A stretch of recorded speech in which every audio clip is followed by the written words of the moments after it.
Jasinski, and we're at Rioja, one of our fabulous restaurants in Denver, Colorado. I'm a chef and restaurateur here in Denver, and we have a great little family of restaurants called Crafted Concepts, which is Stoic and Genuine, Bistro Vendome, Ultrea, and Rioja, where we're at. Today I'm going to make you a really amazing, simple recipe that you can make at home, ricotta gnocchi. Thanks for joining. We're going to start off with 2 cups or 17.2 ounces of ricotta impastata, 2 eggs, and 1 cup or 5.5 ounces of AP flour. Now the eggs we're just going to crack right in the bowl on top of the ricotta, and we're going to kind of have some fun and get our hands in there and really mix this up. And it's important that we mix the eggs and the ricotta all as one. And now you can see that this looks like much more of just the egg yolks and the ricotta mixed together. Take my measured flour, I'm gonna sprinkle half of it on it first, and then I'm gonna kind of gently fold this around, although you can't really over mix this gnocchi. I mean, you probably could if you really went crazy, but it's not really an issue with this particular recipe. Sometimes on a potato gnocchi, it is really an issue that you can over mix in. No problem that we can just kind of go to town and mix until all this flour is incorporated.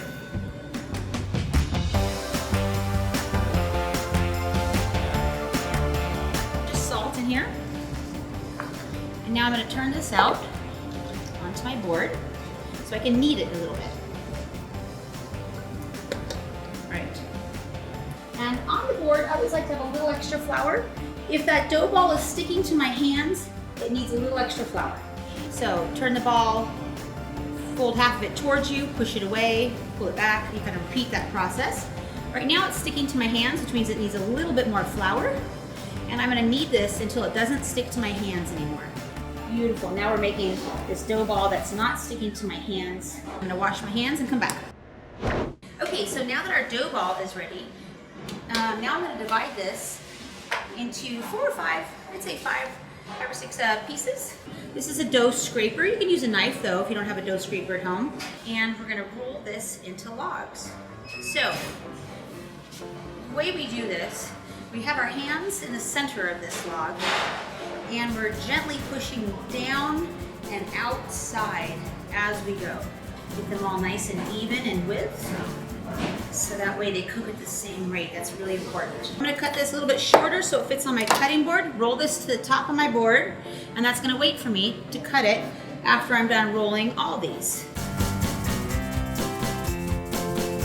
Pastas are one of our signature things at Rioja. So whenever you do come to Denver, Colorado, and you come into Rioja, you'll see a section of the menu that says Chef Jen's Handmade Pastas, and that's because it's my favorite thing to do, to make pasta. I prefer a knife, and I like to cut them straight along, and I'm just going to cut them all about the same length. If they are different sizes, they're going to cook at a different rate, so that's why it's really important to have some uniform gnocchi. So it's fine if you have them a little bit bigger than what I'm doing here. Just make sure that you have them uniform on your board. We're going to put these on the tray, and I'm ready to cut my next log.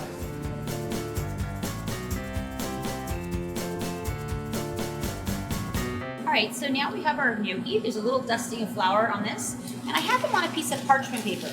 This way I can pick these up all at once and put them in my pot. Now, I have boiling water, so we drop these in, and now the water drops the temperature a bit, and now we're going to simmer the gnocchi. So if your water stayed in a continuous boil, you want to turn that down right away, because that action of the boiling water can kind of rip apart the gnocchi. So that is an important tip. Okay, the other way you can test these is if they bounce back a little bit on you.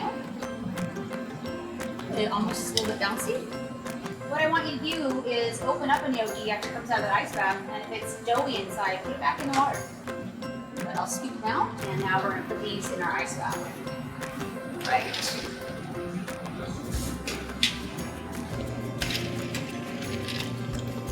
They have little air holes in it now. It doesn't look like raw dough. There's little air holes. So that is done. I drain this water off.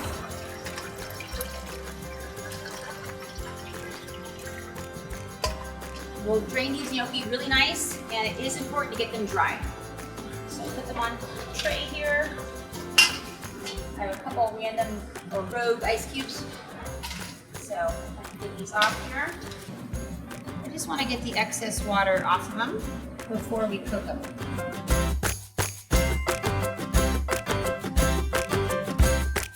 All right, so I have a hot pan, and I'm going to put a little bit of oil in my hot pan. It is important that this pan starts to smoke, but isn't billowing smoke. Because billowing smoke, the oil is burning. Just starting to smoke, it's hot enough where the gnocchi won't stick.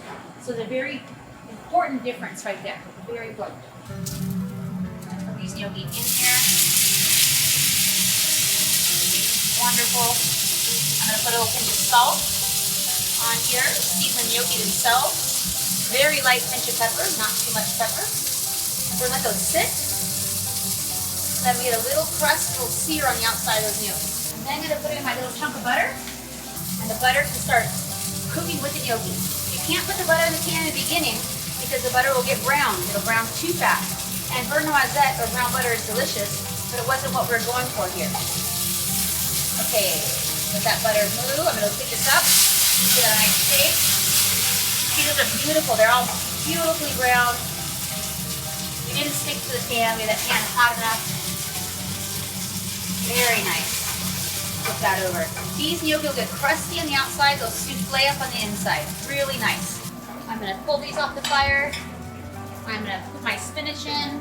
Now, I have this up in the air, so you can have this sitting on the edge of your stove. You don't need to do that. Gently stir that around with my spoon.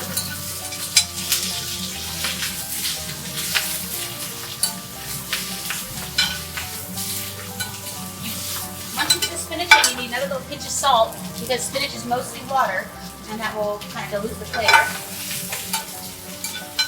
Okay, and then the spinach just wilts. We put in Parmesan.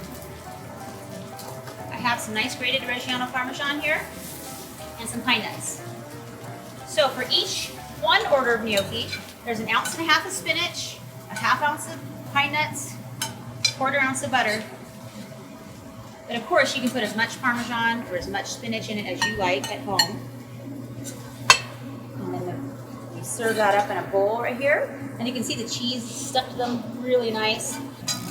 Now, you can substitute arugula, like I said, for spinach. You can also substitute a different cheese. Manchego cheese would be delicious on top.